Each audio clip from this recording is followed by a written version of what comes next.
Make sure you guys hit the subscribe button if you guys are enjoying the content that we're throwing up. And make sure you guys hit the like button if you enjoy the video. And yeah, let's begin. Okay, so we are continuing with the Thanos Imperative. God, I love this story. It's like the most epic Thanos story ever. Okay, so continuing with this battle on the front lines, like this is when stuff starts to get bananas, right? It gets straight up bananas. So here's the thing: people who have read this story are just like, dude.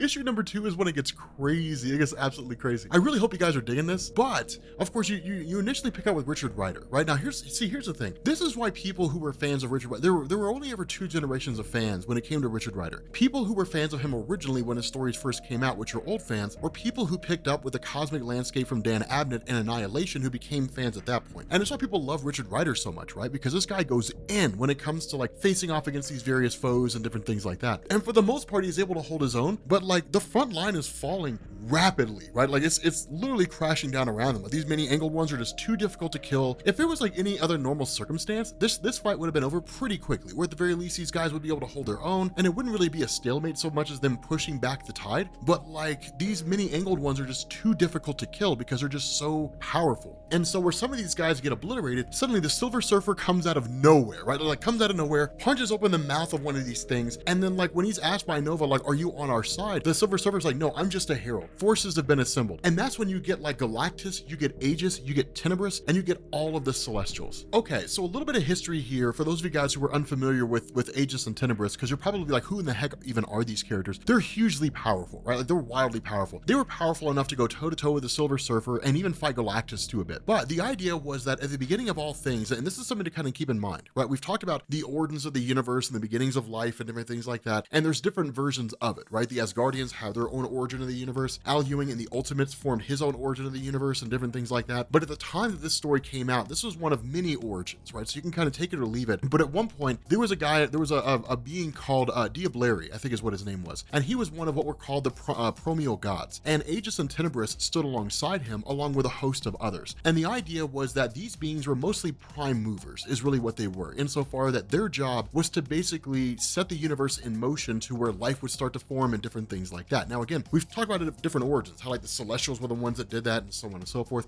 Again, this is one of the many origins that are out there. But the idea was once their role as a prime mover was fulfilled, and essentially the ball was rolling and the universe was off to creating its own life by virtue of like planets crashing into each other and different things like that, and world heating up and single-celled organisms becoming multi-celled organisms and so on. Ultimately, there was no need for them anymore. And so what ended up happening is that Diableri alongside, or really kind of corrupted Aegis and Tenebris, but kind of brought them on board to his cause and essentially instigated a civil war among the Promeal gods. This war eventually came to the doorstep of Galactus, who single-handedly obliterated pretty much all of them, except for Aegis and Tenebris, who were locked away in the Kiln, which is basically this kind of galactic prison that sits on the very edge of space where the Crunch is, which is kind of like the ends of the universe. And so as a result of that, they sat there sort of kept in this prison for a long time. Now, all this came to a head during the story of Annihilation. And that's when you started getting characters like the Fallen, who was like the first herald of Galactus, who ultimately was imprisoned in the Kiln as well. When the Annihilation wave swept through the universe and basically started like destroying everything it came across, it also led to this kind of massive prison break at the Kiln, which of course saw the Fallen one escape, which led to the whole conflict between him and Thanos, as well as Aegis and Tenebris escaping as well. Now, ultimately, they ended up getting into like kind of a conflict with Galactus of sorts. They fought the Silver Surfer and then in turn fought Galactus, and things kind of popped off from there. But the power these beings possess is immense, right? Like Aegis basically channels the power of the Crunch, right? The power of the universe's formation, more or less, as ambiguous as that is. And then Tenebris channels what's called like black energy, basically the kind of matter that holds universes together. These are basically long and short and really ambiguous and non-clear ways of saying they're cosmic beings, like they're cosmically powered beings. The fact that they're here alongside Galactus and all the Celestials means that this is a huge event, right? This is a massive thing, right? We didn't really even see anything like this during Annihilation, right? So it shows just how huge this conflict is in comparison to Annihilation. And we'll talk more about that here in a second. But what we end up doing doing is jumping over to the Cancerverse itself and picking up with the Guardians of the Galaxy alongside Thanos. Now remember, Thanos is essentially unconscious during this entire conflict, but when you have the Guardians of the Galaxy facing off against all these various people, it's cool to see that Dan Abnett doesn't just throw it away, right? Like one of the things he says is he has like, you know, with this version of Doctor Strange being so powerful, he has Moondragon use her powers to cut the telepathic abilities off, not really even telepathic, but to kind of keep the minds of these guys close so that if anybody out there is listening to what's going on, kind of keeping track by maintaining a link with their mental minds, that link will basically break off. And so as a result of that, Mantis steps in, she shuts down Doctor Strange, and the conflict basically unfolds from there. And it's a cool thing to see because these characters, for the most part, go toe to toe, albeit they're all defeated by the Guardians of the Galaxy. And so when that happens, the Guardians essentially kill them all. But remember,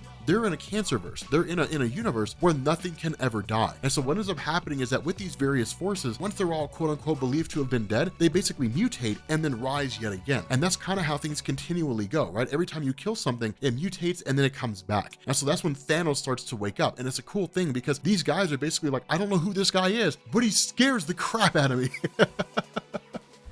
It's one of the coolest things because Thanos basically uses all of his power and just blasts these guys into oblivion. And what this does is it basically says Thanos, as the living avatar of death, can bring death to the Cancerverse. And that's why it is that Mar-vell and his forces are trying to capture the avatar of death, because as the avatar of death, he basically is death in human form, right? So he's like if Mistress Death became a person and decided to walk around, he channels her power to bring death to everything. And so what that means is that if you were to go toe to toe against Lord Mar-vell and win, then he would ultimately end up killing Lord Mar-vell as well as anybody else in the Cancerverse. That's why they're afraid of him. That's why they want to remove him from the board, but it's also why he's important. And we'll talk about why Thanos is the single most important character throughout the entirety of this story, because in the middle of all this, what ends up happening is they're suddenly met by the arrival of the Vision, who simply says, I'm not here to bring you any harm. What it does after that is it jumps back to the major conflict on the wall, right? To the front line of the fault and like all these forces that are pouring through. And this is one of the single coolest parts of this story. It is amazing how cool this is, right? Because I mean, look at this landscape of forces here, right? Like you've got all these major empires who are doing the best they can just to live, right? It's kind of the similarities between this and Annihilation. In Annihilation, oh, it's crazy. The story picked up with like basically refugee groups, just like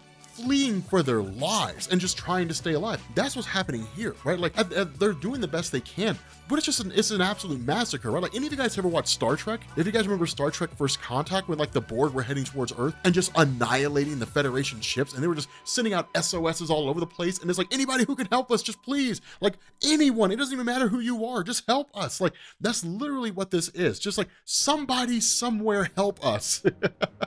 And so you have all these various forces coming in, but it's kind of a funny thing because one of the things that's commented on by Nova as well as Wendell Vaughn is that like the fact that these entities are here, the fact that cosmic entities have stepped in really shows the significance of this event that's going on here. And what this means is the Silver Surfer kind of chimes in and he says, it's not just this universe. The reason why the cosmic entities are here is because it's not just this universe that's at stake, it's all the universes that are at stake as well. Now, here's the important thing to understand, and this is the question people are going to ask: where is the living tribunal in all of this, right? Because you would think if one universe managed to invade another universe, that ultimately the living tribunal would step in and say, there's a magical imbalance here. No, that's not the way it works. Because remember, the living tribunal's job is not to keep universes separate. It's not to keep universes from crossing over with each other. The living tribunal's job is to maintain magical balance, right? To maintain magical energy there. And so in this circumstance, the Mistress Death, because of the way that she was killed and because of why she died in the Cancerverse universe, which we'll talk about, what this basically means is that like the natural order of things was more or less maintained. That where the Silver Surfer says their actions are unnatural, it's not true, or at least it's not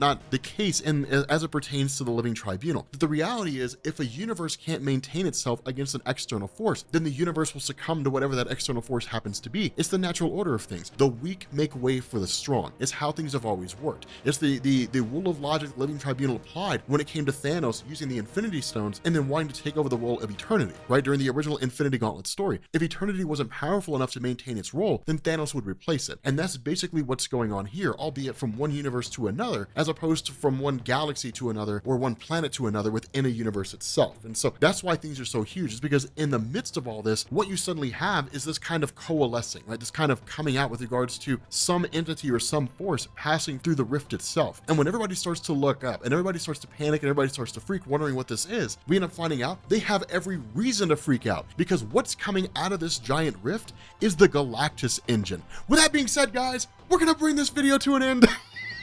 Cliff cliffhangers. If you are new here to Comics Explained, make sure you guys hit the sub button to become part of the Rob Corps. If you guys enjoyed this video, make sure you drop a like, and I will catch you all later. Peace.